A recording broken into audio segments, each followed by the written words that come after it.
I'm speaking with Alex Mercer.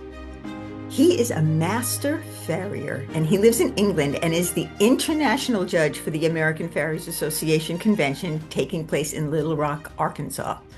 Well, that's a pretty prestigious position. I mean, you've got to really look out for those horses and make sure everything goes right.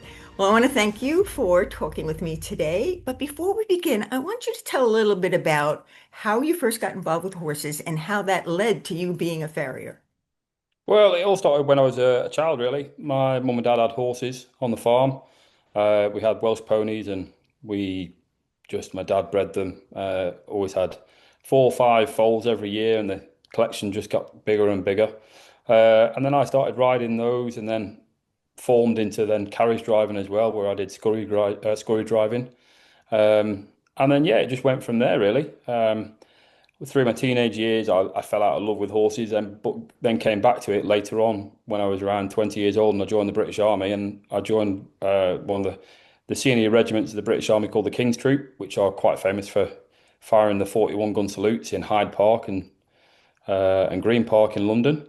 And that's where I became a farrier as well. I was trained in the British Army, and yeah, did 12 years in the army. So Wow, that's a great story, actually, though. Last time I was in England was for the Olympic Games.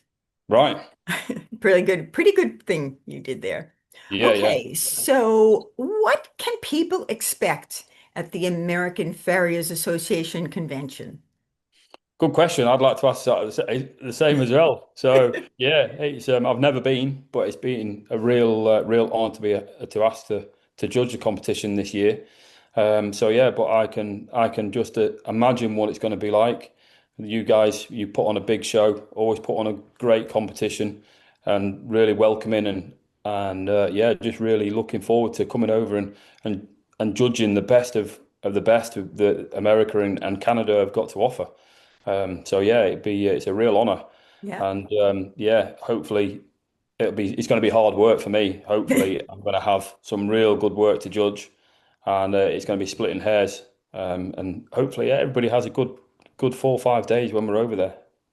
Absolutely. I mean, there's just so much there, and you are going to be the perfect person because you'll be able to look at it and see all that happens and sort of add it into your, hey, think about the American Farriers Association annual event and go to it because it's so great. All right, Yeah. so you are going to be a judge. What's involved with judging?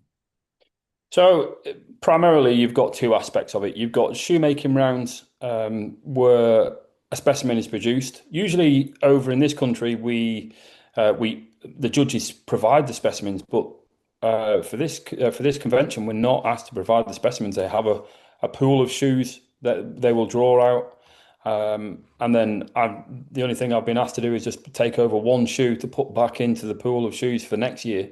So even though I might not be there next year, my shoe may be getting used to as one of the specimens. But yeah, so there's the shoemaking aspect of it. So they'll do a shoemaking round, and then there's a live shoeing as well. So where they have to put one shoe on the horse's foot, and then they have to produce a specimen shoe at the end of it. But this is all broken down. So it's out of 50 marks generally. So there's certain areas where you score highly and drop points. But it starts off with the foot prep or foot dressing. So when the shoe's taken off and how the candidate or the competitor prepares the foot. So that's marked out at 10. And then we move on then to the shoe that they actually produce for the horse. So yeah, so that again, that's marked out at 10. And then the fit of the shoe, and how it actually sits on the foot, and depending on if we like it or if we don't like it, and there'll be certain aspects of it that I'm going to be looking at as well. A big thing for me is that I was brought up on throughout my apprenticeship really was the clip at the front of the shoe, or if it's a hind shoe, the two clips, how they fit. It's a real bugbear of mine. If they don't fit, I'll be knocking the scores down. So yeah, so again, it's the fit of the shoe, and then it's the overall finish again, which is marked out at 10. So you've got 40 possible marks that you can score on the horse, and then 10 marks for the specimen. So it's out of 50. But I mean, we can be splitting hairs. somebody might have 45 marks and just dropped one mark in each section, but then you could have some guy on 46.2, which it doesn't sound much, but zero point 0.2, zero point 0.3 can separate first and second or third place.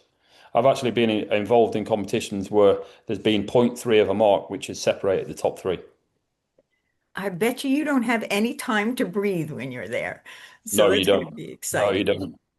If somebody asked you, what is the American Farriers Association and why should I know more about it, what would you say to them? Well, I mean, I've been involved with the American Farriers Association, especially with the competing side, because I've hosted the AFA team for the last 7 years at my forge when they've come over to Stoneleigh. So I get to hear about the AFA through those guys. But yeah, I suppose it's like our British Farriers and Blacksmith Association, where we over here we push for education and push for the trade and the profession to keep moving forward time on time, year on year, and we keep upping the game as well. So yeah, I can just imagine that it's a very, very similar sort of setup, but on a bigger scale, because obviously your country's, I mean, 150 times bigger than Britain, if not more. So yeah, just to keep on with the guys on the ground with farriers there, and just keep pushing forward with education and competitions and keeping people informed on how things are changing, especially across the world, on how things are changing within farriery, and keeping these new products coming forward as well and these new ideas. For someone who hasn't been to this event and doesn't know everything about the American Farriers Association, you hit your mark. I mean, you had said exactly what's important, and it is very much like the British one. I mean, it's really where people learn about taking care of their horses and their feet and all of that great stuff. But so much more, so much education, so much fun that you can have at the annual event, and so on. Well, I want to thank you for chatting with me. Do you have anything else you want to add? No, it's been great talking to you, and yeah, hopefully see you when I fly over to the pond and see you over there next week. Absolutely, you will. And I am Diana De Rosa reporting for the Equus Television Network.